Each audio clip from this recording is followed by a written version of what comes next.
Hey, welcome back. This is Dan Blewett, and this is episode, I believe, 53 of Dear Baseball Gods. So, number one, thank you for tuning into the podcast. Obviously, I have audio versions. I have a video version here on YouTube. So, feel free to check out the version that suits you best. I know I reach a lot more of the younger generation on YouTube, and overall, I try not to make this too visual of a show because there's only so much I can do sitting here in my chair. But I want to cover two topics today. It is the end of baseball season for us. So as of today, my organization, the Warbird Senators, we finished our last tryouts today. We've had a major reorganization. We've had a really, honestly, stressful summer. We've had a lot of changes to our program and a lot of, I think, this was just a learning experience for us being in our third year, the end of our third year, going into our fourth year as an organization. What we could offer, what we couldn't offer, how good we wanted to be, and what we had to do as a business to be as good as we could be. So we'll cover all that in a future podcast episode of the Twinsies podcast with my business partner, Lucas Cook. I'm not going to go into today, but I'm going to cover two topics today. Number one, kind of like the contract that there is in baseball with your team. So I know there's loyalty, and every year in travel baseball, there is this big, everyone's running around finding a new team. Everyone's jumping ship and going elsewhere. And it's just a kind of crazy time of year. There's tryouts, kids are cut, kids make new teams, kids make multiple teams, have to decide which one. There's just like lots and lots of player movement, just like there is at the trade deadline in Major League Baseball. So I want to just talk about some of my thoughts through that because I think there's a right way to do it. I think there's a wrong way to do it. And I think some people just lose perspective over time of what's really important and what's not. The other thing I want to cover is off-season strength training and off-season workouts. So obviously this is the official off-season for most amateurs, right? It's coming up to the off-season for pro guys in about a month. But for everyone in amateur baseball, it's pretty much off-season, whether you're collegiate and you're in summer baseball and your summer baseball is coming to an end shortly, whether you're in high school baseball and you finish your travel season, or youth baseball and you're finishing your travel season. This is about it for most people. And I know different climates like Arizona, all the weird people where it's hot all the time, their schedule's different. So I'm not going to really speak to you, but most of the cold weather folks, the typical spring, summer, fall, winter folks, this is, I guess, your season. So, all right. So number one, with travel baseball, my big thing is, when you, I think, play long enough, you realize that the sports world is cutthroat. It's very cutthroat. And at the end of the day, no matter how nice a person you are, no matter how hard you work, no matter how much you feel like you deserve success, you just don't. There is no, this podcast is called the Dear Baseball Gods because I always thought that I was this pious, this devout guy that worked hard and was a good teammate and, hustled and did all those things well. And at times I was really still not treated well by the baseball gods. And the baseball gods are just these mythical creatures that sort of like right the wrongs and they restore balance to baseball. So for every line drive that's smashed that ends a game on a double play, there's like a blooper that falls in and wins a game. There's that kind of stuff. When a guy doesn't hustle, he makes an error in the next inning, and it all just sort of evens out when you look at it. Now, that's just luck and random chance. The baseball gods don't exist. But, in the grand scheme of things, you want to think that when you do things the right way, you get breaks. And you do between people. So for me, I got breaks in my career by being a good teammate, by being a good, I was coachable, so a good player beneath my coaches. And so for me, I got good breaks because I had coaches that would vouch for me when I needed them. When I needed help, guys would make a call or whatever to help get me back into baseball. And that happened multiple times with my injuries. So I always had a network that I had to tap to get where I wanted to go. And people only stick their neck out for you when you're a good person, when you're a good teammate, when you treat them well. So for me, that's where it kind of comes around and goes around. But as far as a lot of times they were like, God, why do I have elbow surgery again? It's like this woe is me. But no one owes you anything. Just because you're the hardest worker in the clubhouse doesn't mean you're going to be successful. It doesn't mean you get more playing time over another guy. Ultimately, what happens on the field is what matters the absolute most. So if there's a guy who's an absolute just jerk, who treats everyone like garbage, but he is just irreplaceable on the field, he's going to stay on the field. Now, there are exceptions to that. I had a guy who was a cancer on one of my teams who was just, he brought everyone down so much that we finally got rid of him. I mean, the manager just had finally had enough. But in general, that doesn't happen very often. So in general, all those things, you do those things because you believe in them. You work hard, you treat other people right, you hustle, you play the game the right way because you believe in it. And obviously coaches want hustlers. They want good players. They want guys who are good teammates. They want all those. And amateur baseball, that doesn't matter. I'm more likely to pick a kid who has great references, who people say he's a really nice kid, he's a hard worker, he handles failure well, than a kid who's uncoachable, who doesn't listen when you try to coach him or you try to help him. Those things are all matter. But those are those are the people interactions, right? And obviously managers make lineups and those are people. But ultimately, everyone does need to win games. At the higher level you go, they need to win games, and they need to put the best players out there. So even at 14, 15U baseball, parents and players, they still demand, for the most part, that if my son is better than this other kid, he should get more playing time. And that's true. Just because a kid works really hard, he shouldn't get more playing time than a kid who's just better at baseball than him, right?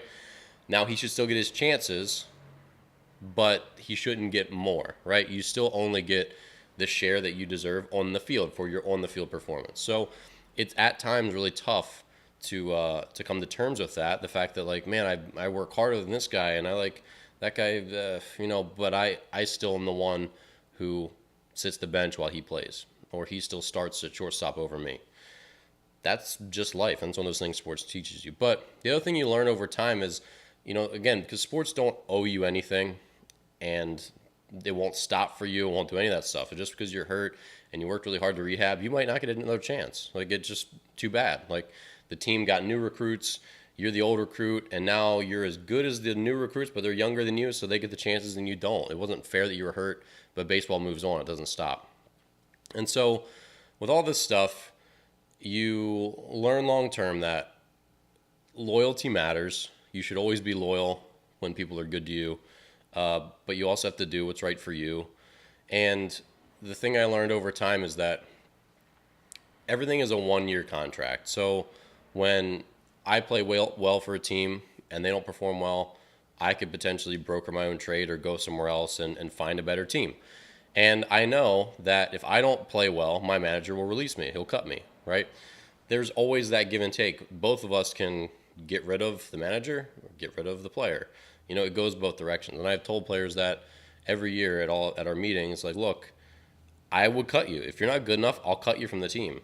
So if I don't do a good job as a manager, as an organization, you have every right to cut me back. You can go somewhere else if you're not happy.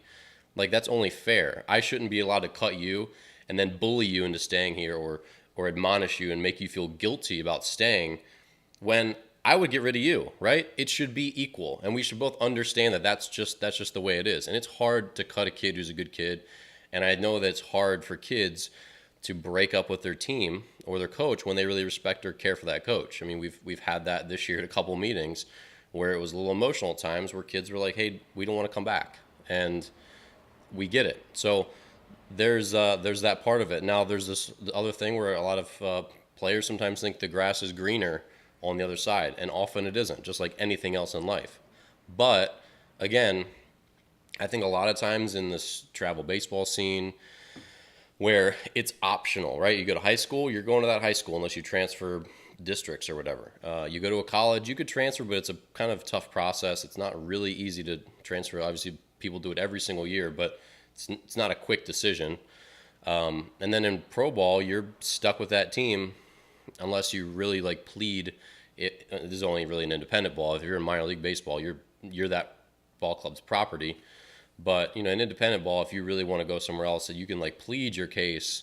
If you need to be closer to your family and there's a team close, you want to be traded there. That happens once in a while. But in general, you're stuck. So in most instances of baseball, your school district, where you go to junior high baseball, high school baseball, college baseball, and pro baseball, you're pretty much stuck until you're a major league free agent or you're in independent baseball a little bit, but still there's not much leeway there. You're pretty much stuck on your team there too. Travel baseball is this weird animal where you can just come and go. I can just not play for you again next year. I can play for you. You have to, it's just a different dynamic. So I think on one hand, coaches need to treat their players better, because if I treat you like crap, you're not going to come back, right? High school coaches are just sometimes stalwarts of the program. They're just there for 20 years, even though they're awful, just horrible people, horrible coaches. They can just stay there for years. I'm not saying all high school coaches are horrible, because they're certainly not, but there are some out there who are just awful, but they're still there because they're there for no reason. I don't know. And you have to, like, you're just stuck sometimes. But in travel baseball, it's just this unique world where you can just jump ship every year if you feel like it. And on the one hand, again, I think loyalty and sticking with the program, as long as that program's doing well, this is what you probably should do. But on the other hand, if the program's fallen short and you want to find a different one, go do that. And a lot of reasons players move teams is because, one, they're friends. So a little group of friends, and they're like, hey, we're going to go over here. One guy wants to go there. Another guy follows. There's always leaders and followers, just like in anything in life. So one guy goes, the other guy goes with them because they get the peer pressure and they want to follow. That's understandable. It's your experience, and we get that. Then there's also kids who kind of go to the beat of their own drum, and they want to find a program that's right for them for different reasons, not because their friends play there, but because they want to feel like they're at home, whether it's a connection with the coaches or it's the way the program operates with their training and their developmental processes, whatever. That's a factor too. And then there's parents involved, and I've been really pleased. I've been really, really happy that the vast majority of parents that we've talked to, they're like, it's up to my son. Like, I'm not pushing him one way or the other. It's really up to them, which I think is a really good way to do it. But sometimes kids don't make the best decision for their long-term development either. So, you can be like, oh, I'm going to go play with my friends. Well, you could go play with your friends on a program that stinks, that won't help you get better, and you kind of lose a year, versus going somewhere where your friends are not going, but getting a lot better, So there's always pros and cons. So with all that, it's been a unique year for us, because we increased what we offer as a program. We increased our fees. We did a lot of stuff last minute, because that was just the only way it evolved with us as a business. So it was just a really unique year, and we met with all of our families, and some kids came back and some kids didn't, and a lot of them had different reasons, and it's just interesting. And I know a lot of people get kind of fired up about it sometimes, where how could they go? But it really, like, when you've seen players get cut and released so much, when you know that your job is very uncertain and it's very fragile and you don't have a lot of control over it, I think you just start to be like, you know what, just do what's right for you. But there's a couple factors that you always want to make sure you consider, which is, number one, is the program going to help you get better? Because I think the one thing that's very misguided, that we've heard over and over and over, and obviously everyone wants to win baseball games, but the number one thing when you're youth baseball should be development. So if your program is going to spend a lot of time practicing with you, and maybe get a lot of other things packaged in, then I think that's probably a better opportunity than another team that might be really competitive, have some of the best players, but there's not a lot of support. Because long term, you learn baseball situations, but you don't make long-term changes to your body, to your mechanics, to all that stuff in the summer. You do that in the off season, the fall and the winter and the spring. So with all that, sometimes it can be misguided, like, oh, I want to play for the best team, or do I want to play for the team that offers the best developmental experience but maybe isn't the best team today? Because ultimately, there's, again, pros and cons to both. So the developmental team that has lots of developmental options, if they're not as competitive, they may not draw scouts out as much when they're playing. The team that has tons of stud players is probably going to draw more scouts out just organically. Now, both programs could do a lot of work to help their kids with the recruiting, so they could each boost them up put them in front of scouts and get on the horn and emails and calls and get videos out and do all that stuff. So both could equally do it. Either one could do it better. But obviously the team that has just more really talented players is going to draw more scouts out of the game. So that's a pro versus a con. But at the end of the day, it just depends on where you are and how far you need to go. We had a player in our program who is kind of becoming a nationally known player. because he's gone to a bunch of national showcases and done extremely well, where he's ranked number 1 in our state and very highly in the country for certain metrics. So, throwing 90 from the outfield, 90 from the mound, all that sort of stuff. And so his situation is completely different. He still needs to develop, but the track that he's on for travel baseball is very different than everyone else. He's sort of running around the country probably next year, showing himself off on some of these teams that are just kind of like they fly 15 amazing kids in from all over the country, and then they play, and then they play, and then they play, and the scouts just kind of go with them every step of the way. And that's one sort of experience. Then there's a lot of other kids that are like, I just want to make sure I'm good enough by the time I'm a junior to get attention from scouts, because I'm not now. And that's a whole different experience too. And then there's obviously the whole continuum in between. So the travel ball experience, it just takes a lot of, I think, concerted effort to and kind of auditing to say, like, where am I today? And what do I really want long term? Because being on the best team today at 13U or 14U or 15U, if the developmental aspect is not there, it's probably not the best fit, because no one's going to recruit you now at 13, 14, 15. I mean, some at 15, but it's very slim at 15. It's even still slim at 16. Most of the recruiting happens at 17U baseball. So with all that said and done, it's just like, okay, where am I? What's right for me? How much of like an emotional experience is this? Do I really need to be with all my best friends for the summer? It's only 2 months. Like, you can be with your friends all year. You can be with them after the game. Do you really need to be on their team with them? Is that the best thing for you? Maybe it is. Maybe it's not. It all just depends. Everyone's different. But, from a purveyor of training's perspective, obviously I'm biased and think that every kid should go for the best developmental opportunity, where they have the most practice, the most instruction, the most high-level minds help mold them to college baseball, right? And that's my biased opinion, because that's kind of what we sell. But at the same time, knowing how hard it is to get a kid who's not there, right, to develop that pitching mechanics, the swing, all those things that will play at the next level, get them to be consistent with their training, learn how to have a good process and routine, and to capitalize on every swing and every throw that they make. That stuff's really important. So, it's very different depending on where you are. In my area, there's not many programs that have like a full package. It's really just like you pay to play baseball in the summer. And then in other areas, in like big metro areas, you pay a lot more money, but you get kind of like the whole year's package included, like tons of practice and training and all that stuff. So it just depends on where you are and what you're looking for. But, it's definitely complex, and travel baseball is a very unique animal. It's very different than from when I played. When I was a kid, I played in the Baltimore Metro League, which was the best league in Baltimore. And it was just like all the suburb schools and all the suburb towns, and the best kids played on there. And I played on like a kind of like a third or fourth place team. And it was really competitive and good baseball. And all those kids were from the big MIAA schools, and the schools where like Mark Teixeira went and Gavin Floyd went, and all these guys that came from that area. So, but even then, it was just like you drove around a lot, and travel baseball was like kind of a lot of travel, but it was really only like driving around an hour and a half radius. I never went to play these big tournaments. I never went out of state very much, like me, like a couple times in my career as a young player. But it's very different now. A lot of it doesn't make that much sense, to be perfectly honest. We've had a situation where we had a kid from our town, Bloomington, Illinois, being recruited by the school, the Division I school in our town, Illinois State.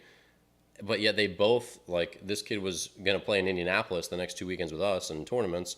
And so they're both from this town, but the kid's driving to Indianapolis, and the scout has to follow him and drive to Indianapolis to see him pitch, because we don't have any local games, really. Or we at least didn't have any that weekend, because the tournament schedule dictates if you have any at all. We're lucky that we do have some tournaments in this area. But it just seemed really stupid that the climate of baseball is like, oh yeah, you can watch this kid who lives 15 minutes from your school pitch 3 hours away, right? It's just really strange. But everyone does the tournament thing, and that's just the way travel baseball is. Really, just baseball is baseball. We could organize probably a lot of games and just kind of get all the local teams to play each other and just play here and just invite a lot of scouts, and kind of the same thing. But then, we'll do a round robin, then it becomes a tournament, and then it's really the same animal again, right? It's just become a weird thing. But anyway, with travel baseball, if I'm going to wrap up this tangent, it's really just trying to find the best fit for your kid. But at the end of the day, I think it needs to be, number one, developmentally minded. How good are they? When you're obsessed with how good the team is going to be and you're just trying to get all the best kids or just put your kid on the best team, that can be great depending on where you are. Because in a lot of the bigger cities, the best teams also have the best training programs. So in that case, great. But in other areas, that's not the case. Sometimes it's just like, this is a great team, but I don't know, it's just like a lineage and a history of them just coming together for the summer and not really doing much in the fall and the off season, the spring. So it really just depends. But great players are made in those 9 months outside of baseball season. They're not really made in the baseball season. And when you have major problems, like a kid's swing needs to be fixed or a kid's pitching mechanics just like don't work, it's tough to fix those during the season. And so if you didn't iron them out in the off season, by the time you get there, you're kind of stuck and it's kind of set. So travel baseball, interesting animal. We're still learning how we want to go about it. We've changed everything. So when we've been on sabbatical with the Twinsies podcast, if you watch or listen to that with my partner Lucas, but when we do get back, we'll kind of go into this whole thing because we've had some major epiphanies and learning experiences and a big business model shift on what we've been doing. So, all right. So what I want to cover now is prepping for off season. So this is the time now that baseball season's over. It's officially the off season, even though it's still summer. It's still like, oh man, I don't even want to think about baseball yet. So number one, you do need some mental time away. So whatever that is, whether it's just a month just to kind of like go fishing or do whatever you want to do, that's important. I know that when I finish up my seasons every year in September or late September, depending on the league I was in, I just needed like a couple weeks just to do whatever, and then I'd start, right? But really, you should get started as quick as you can because you're, number one, trying to rebuild strength because it's proven that you lose rotator cuff strength as the season goes if you're a pitcher. And I assume that is for position players too. You throw so much that you just develop weird adaptations and you actually drain away all the off-season or all the off-season strength you built in your rotator cuff. So if you just kind of think of that as like an energy meter, it just depletes. So you try to build it up as high as it can be, so it's overflowing in the spring, and then it just slowly depletes as the season goes. It doesn't necessarily mean your velocity goes down constantly, but your rotator cuff strength does. So number one is getting back in there and getting your rotator cuff strength back. So in our facility, we do a lot of bilateral rotator cuff stuff. We do a lot of unilateral, which means just like your one arm rotator cuff stuff. So we really try to restore and regenerate a lot of that rotator cuff strength. And then again, at that point, it's like, okay, everyone needs to take, and this is what I want to cover more in depth, is everyone needs to really audit themselves, and look hard and say, where am I today and what do I need in the future? So if you're a kid, it might be like, man, I hope you grow. I hope you have like a growth spurt scheduled, because a lot of that stuff is beyond their control. But when you're a little bit bigger, it's like, okay, it's clear that, all right, you're a 21-year-old college pitcher.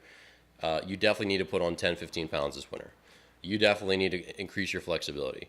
Or you're pretty strong, but it looks like, okay, let's kind of like go through like, all right, your forearms are probably lagging, your hamstrings are lagging, your glutes are lagging, your flexibility could use a little bit of work. Here's these couple of different things that we probably need to boost up before we start to like get everything else equal attention. Spend more attention on anything else. Just again, kind of auditing your body and figuring out where are the full buckets and what are the half full buckets. So let's try to fill everything up before we start to layer more on the top. So with all that, you sort of periodize out your year, and depending on who you are and how old you are, periodization is different. So periodization for a kid who is 130 pounds as a sophomore might be hypertrophy, which is just gaining muscle size.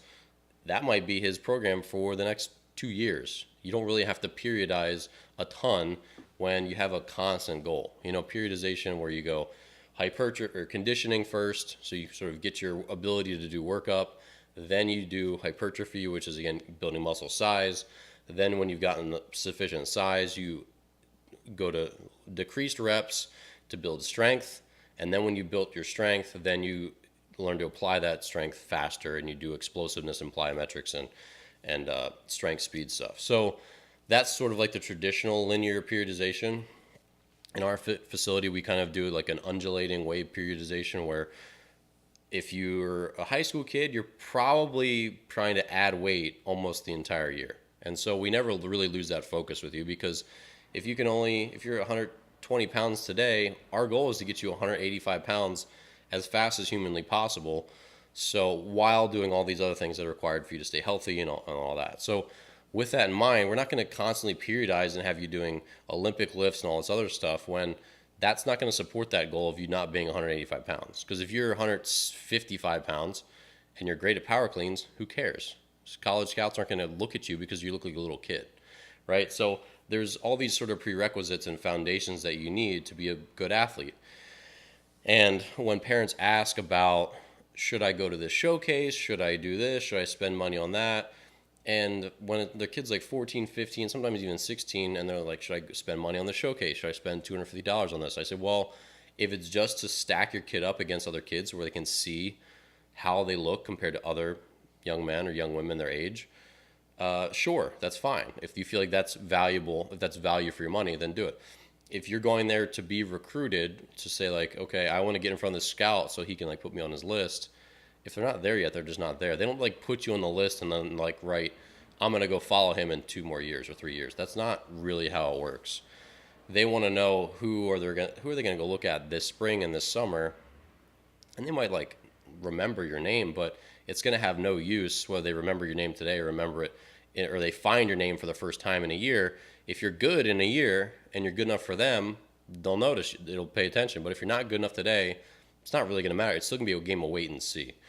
So with all of that, the goal should be still long term. Like, we know that if you're going to get recruited to play college baseball, that you need to be, if you're a second baseman and you're 5'10", we need to get you to at least probably 165 pounds if you're super athletic, and then probably heavier than that if you're not as athletic. So how can we get you there as fast as possible? So with us, we do an undulating periodization, where in a given week you might have a hypertrophy day, you might have a strength day, and then another hypertrophy day, or you might have a couple hypertrophy exercises and a strength exercise, where that kind of scheme is how we go, because we know when you do build strength and do lower rep ranges, it helps support adding more weight to your hypertrophy, like 10, 12, 15 rep ranges. So then if you do more weight for 12 reps, because you've done some low rep stuff, those help support each other, and they sort of like cycle in it. That's been a better, we figured out over time that works a lot better than just doing 3 sets of 12. Even when you mix exercises up and change them every 3 to 4 weeks, 3 sets of 12, kids don't push as hard sometimes. They don't learn what hard work is sometimes. Doing sets of 4, 5, and 6, depending on your age, can be really beneficial in learning what is hard.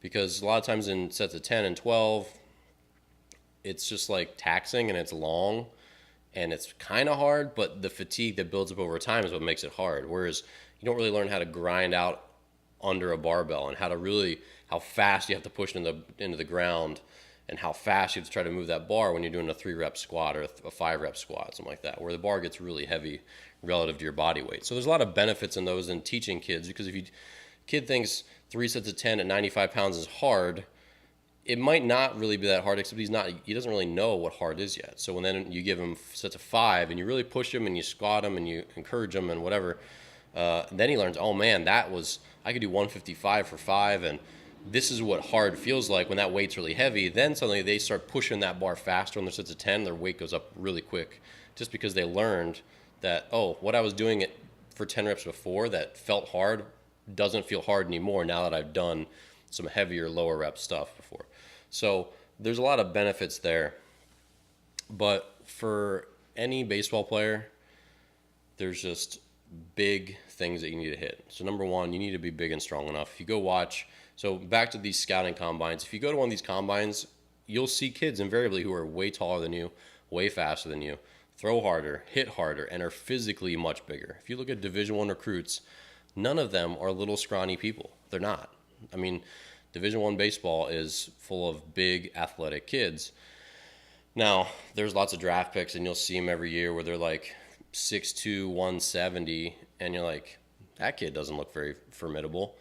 But that kid throws like 93 across a diamond and is super athletic and has hands like you've never seen and can flag down a ball just hitting the Bermuda Triangle, playing shortstop.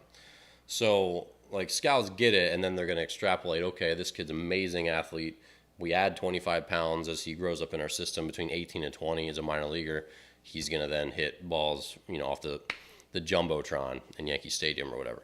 So there's still a lot of that stuff, and but they are projecting out usually a little farther probably when they're going to be a pro draft guy versus a college guy. And especially at lower levels, they need guys who are like ready to help their program a little bit faster, whereas in the minor leagues, they can give a guy knowing that he's probably going to take 4 years to be at the level that they want. So it can depend, obviously those guys who get drafted would easily be taken at a top college program.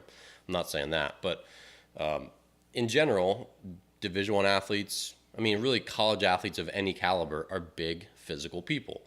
So it's easy to lose track of that sometimes playing your little local baseball with your little group of kids that, you don't go big places sometimes and realize that there's a lot of bigger kids than you. We've had kids that are 8th graders at 6'5", 225 in my facility before. They're rare, but they happen. Just like the physical maturity, most of these Division I players, they mature physically way faster than everybody else. So everyone else is trying to catch up and trying to get as big and strong and physical as fast as they possibly can before their junior year when they're going to be scouted. And some kids that just don't grow that fast, they're just small, that's just unfortunate. That's just the luck of the draw or the unluck of the draw. And they're probably just not going to be big and physical enough in time to be a Division I or Division II or high-level D3 or JUCO athlete, whatever it is. So there's a lot of unfairness in all that, but that's just life as well. A lot of times kids are like, oh, I throw harder than him, but I've had this conversation a bunch of times with my own team. It's like, well, look, yeah, you throw harder than him, but he's 140 pounds and throws 76. You're 165 pounds and you're 6'2", and you throw 78. Why are you proud of yourself? You're just a 16-year-old and he's a 14-year-old. If he was your size, he would throw like 85, right? It's all relative, but that's not really how it works either. Just because a kid is 14 and throws 70 and he's 100 pounds, and then there's a kid who's 14 and is 150 pounds and throws 75, like relative speed for their body size, the smaller kid throws way harder, right?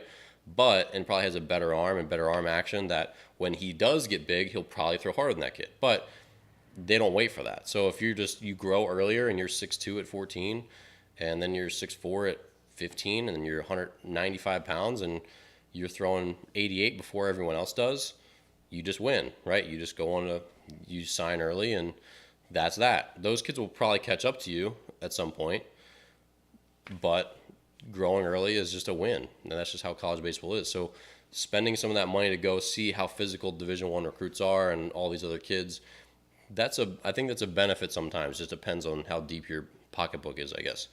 But point being, a lot of kids don't realize how far they are from their goals and how physical they have to get before the start of their junior year, the start of their junior year baseball season, to really look like a finished product for a college scout's eyes. They have to go out there and say, oh, that kid's good. Not like, oh, he's good and he'll be good in 2 years, or I'll put him on my list for 18 months from now. Like when you're 17, it's pretty much go time. So with all of that, it's trying to figure out, okay, what are my biggest needs now? How do we plan this out? What does my offseason need to be? And if you have 5 off seasons, you have 13U off season, 14U off season, 15U off season, 16U off season, 17U off season. So that's 5 off seasons before your senior year. Say you don't train in August and you don't train in September and you don't train in October. You get pick up baseballs, or not pick up baseballs, but you just like start your off season plan again November 1st. That's 3 months times 5 years. That's 15 months. That's 15 months, a year and a third that you lost to other kids who might have been training then. And I get it that sometimes there's a balance. You don't want to make baseball your job. You don't want to burn out. You don't want to hate it, all that stuff. But 15 months of dedicated training is a ton. It is a absolute crap load. And that will make the difference between one kid being 165 pounds and 175 pounds or 180 pounds. Or, we see kids put on 3 to 6 miles per hour a year, depending on how hard they work and who they are and their mechanics and all this stuff. If you're a pitcher, we just know that if you're doing the right things with us every year, you're going to probably be 4 to 5 miles per hour harder next season. And 15 months is a whole year plus. So what could you have done with that 15 months? It could have been, that could be another 3 to 5 miles per hour. It could be another 15 pounds. It could be another 6 miles per hour bat speed. It could be another 2 or 3 tenths off your 60 time. It could be whatever it is. But that's a lot of time to lose if you just start to wait too long. And we see tons of parents call us in December. Tons more call us in January. And some even call us in February, and we're like, what were you doing? Your kid didn't get anything out of the offseason this year. So you have to just really weigh, like, okay, what do we want to do? When do we want to do it? How do we still create some sort of balance if they need balance? Some kids don't need balance. Some kids just love baseball. I was that kid. I never needed balance from freshman year in college until the end of my career. I just didn't. I was so passionate about getting to the major leagues and building myself that there weren't many days off, and I didn't care. I was never burned out until the very bitter end when my body just hurt so much that it wasn't fun. But because I was driven, there was no burnout. I just wanted to go pitch, and I wanted to do everything I could to get better. So there's a lot of kids like that too, where kids are usually, I think, getting burned out when they're not the one driving the ship or driving the boat or driving. Ships and boats are the same. This is not a great analogy day, but when they're steering their own ship, if they want to do baseball all the time, let them do baseball all the time. It can definitely become a job over time, but they'll figure that out when they get there. But when a parent is like, no, you need to be in the gym 3 times a week, or no, you need to be doing this, that's when they get burned out because they're not doing it for them. But I don't get burned out on my own endeavors. I'm a hard worker. I'm constantly up doing all my online stuff now, my podcast, my writing, my online courses, all these new things that I'm excited about the second phase of my life. Now that baseball is over, I work a ton and I kind of slave away, and I tell people that I don't have hobbies or free time. They're like, what do you do for fun? I'm like, I don't do anything. But writing is a sort of a meditative thing for me. It's a free time activity that I want to do. Creating things like my online courses and videos, I really like sharing stuff like this. I don't feel like it's work. I could be watching TV right now or a movie, or I could be doing this, and I feel accomplished and I like doing this. So for me, all the stuff that I do for a living is what I like, and I don't get burned out because there's still passion for it. So you just have to figure out I'm talking to a parent, is that your kid? And is baseball his thing, or is basketball his thing? Or does he really just want to have all different sports and he loves them all equally and he doesn't want to do too much of any one? And that's okay too. Just try to figure it out, and they should hopefully help you figure it out too. But if you're a parent that really pushes, if you want to be good at baseball, you better be doing your strength training. You better not miss it. You better do it. If they're not ready to do it, just let them not do it, because they will get burned out that way. But if they want to go do it, they want to hit off the tee every freaking day for 150 swings. That's what Bryce Harper did, and I swear I'm sure he never got burned out because he's in the major leagues, and the guy loves to hit, right? So even the best athletes in the world, they put in as much, if not more work than everyone else, and they also have the talent to go with it, and that's where they get. So with all of that stuff together, you want to, again, map out, audit who you are, be honest with yourself. If your arm strength sucks, spend a lot of time on arm strength. Kill it on arm care. Go to a coach who will help your throwing mechanics. Fix it, because you've got to fix it sooner than later. If your forearms are your weak link, if your hamstrings, your glutes are the weak link, you just need to put on body weight. You just need to really strengthen your rotator cuff. You need to really get more flexible. Be honest with yourself and make sure you map out a good program from start to finish of who you're going to be next year. That is really important. And it's that time right now, after the last season, go through your stats, talk with your coaches, be really honest and listen to their feedback and say, this is where you need to improve. And let's say, okay, next year I want to be here. Here's where I am today. What are the stepping stones that get me there next year? And that's a constant process. And I know that every year when I finished my season, I took my week or two and I was thinking about what I needed to improve on. And then I did a ton of it, whether it was just focusing on working on my off-speed stuff, because that was a major theme towards the end of my career. Getting better at repeating my delivery, getting bigger and stronger. That wasn't my thing at the end of my career. I was big and strong enough. That wasn't what was holding me back. There were mental factors. I learned to meditate. I did that consistently for a couple years. And then I feel like I didn't need that as much anymore, and I tapered off of it.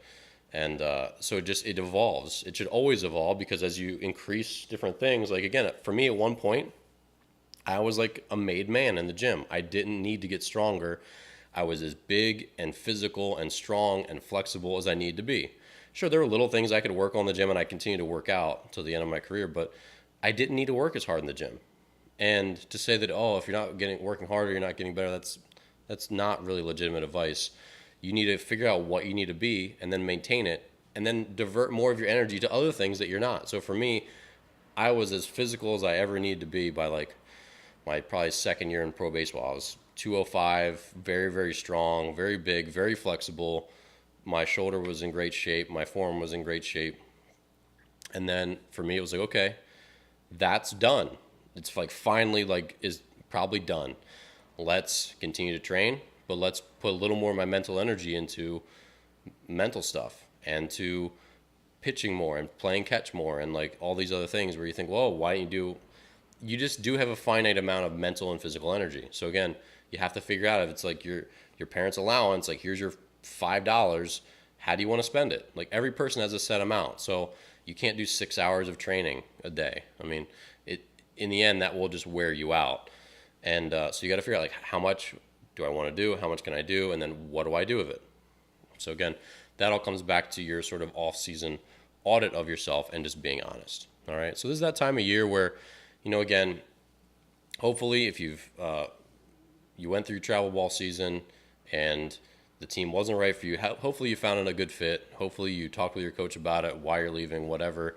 And hopefully your coach was like understands and was kind about it. Like it's not that big a deal. It's youth baseball. Everyone wants loyalty, but loyalty also goes both ways. And again, I'd cut a kid.